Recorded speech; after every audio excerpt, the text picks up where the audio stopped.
নমস্কার, দেখছেন কলকাতা টিভির সঙ্গে রয়েছি আমি তসমিনা। শুরু করছি সংবাদ সারাদিন। আজ রাষ্ট্রপতি ভবনে নীতি আয়োগের বৈঠকের সভাপতিত্ব করবেন প্রধানমন্ত্রী নরেন্দ্র মোদী। নীতি আয়োগের বৈঠকে যোগ দিতে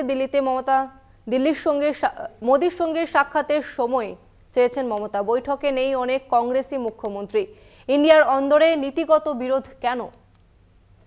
নীতি আয়োগের বৈঠকে যোগ দিতে রাষ্ট্রপতি ভবনে পৌঁছে গিয়েছেন মুখ্যমন্ত্রী মমতা বন্দ্যোপাধ্যায় এবং নীতি আয়োগের বৈঠকে সভাপতিত্ব করবেন প্রধানমন্ত্রী নরেন্দ্র মোদী। আজ রাষ্ট্রপতি ভবনে নীতি আয়োগের বৈঠকের সভাপতিত্ব করবেন প্রধানমন্ত্রী নরেন্দ্র মোদী।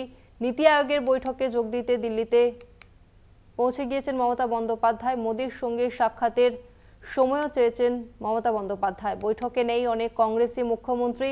ইন্ডিয়ার অন্দরে নীতিগত বিরোধ কেন? নীতি আয়োগের বৈঠকে যোগ দিতে দিল্লিতে পৌঁছেছিলেন গতকালই মুখ্যমন্ত্রী মমতা বন্দ্যোপাধ্যায় এবং ইতিমধ্যেই রাষ্ট্রপতি ভবনে তিনি পৌঁছে গিয়েছেন। নীতি আয়োগের বৈঠকের সভাপতিত্ব করবেন প্রধানমন্ত্রী নরেন্দ্র মোদী এবং আজ নীতি আয়োগের বৈঠকে নজর রয়েছে সব মহলেরই।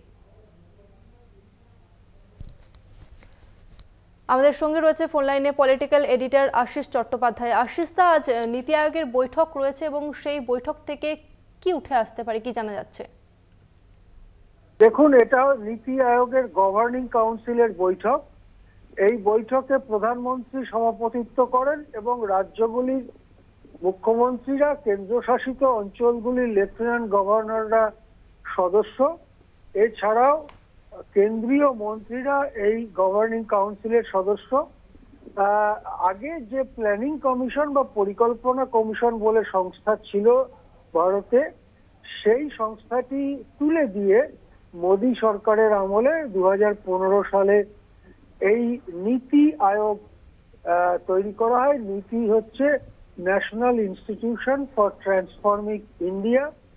এর গভর্নিং কাউন্সিলের বৈঠকটি আজকে শুরু হতে চলেছে রাষ্ট্রপতি ভবনে এবং আমাদের কাছে ইতিমধ্যেই খবর যে মমতা বন্দ্যোপাধ্যায় রাষ্ট্রপতি ভবনে পৌঁছে গেছেন, কিন্তু অন্য বিরোধী মুখ্যমন্ত্রীরা অর্থাৎ ইন্ডিয়া ব্লক ভুক্ত মুখ্যমন্ত্রীরা তারা এই বৈঠক বয়কট করবেন, এরকমই খবর আজকে সকাল পর্যন্ত আমাদের কাছে রয়েছে। অর্থাৎ কংগ্রেসের 3 মুখ্যমন্ত্রী, কর্ণাটকের সিদ্ধরামাইয়া, তেলেঙ্গানার রেবন্ত রেড্ডি এবং হিমাচল প্রদেশের সুখবিন্দর সিং সুখু এই বৈঠক বয়কট করছেন তামিলনাড়ুর মুখ্যমন্ত্রী এম.কে স্ট্যালিন এবং কেরালার মুখ্যমন্ত্রী বিজয়ন।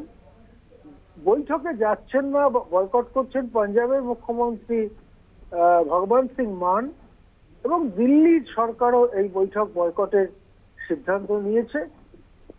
ঝাড়খণ্ডের মুখ্যমন্ত্রী এবং জেএমএম নেতা হেমন্ত সোরেন এই বৈঠকে যাবেন কি যাবেন না সে বিষয়ে এখনো খানিকটা অনিশ্চয়তা রয়েছে, যদিও কয়েক মিনিটের মধ্যেই সেটা স্পষ্ট হয়ে যাবে। কিন্তু এক কথায় বলা যেতে পারে যে ইন্ডি জোটের প্রায় সব মুখ্যমন্ত্রী এই বৈঠকে যাচ্ছে না। তাদের বিরোধিতার কারণ হচ্ছে বাজেটে যেভাবে কেন্দ্রীয় সরকারের জোট সঙ্গীদের প্রচুর টাকা দেওয়া হয়েছে, বিশেষ করে অন্ধ্রপ্রদেশ এবং বিহারকে এবং অন্য রাজ্যগুলোকে বঞ্চনা করা হয়েছে, সেই বঞ্চনার কথা তুলে ধরেই তারা এই বৈঠক বয়কট করবেন, এরকমই তাদের বক্তব্য থেকে জানা গিয়েছে।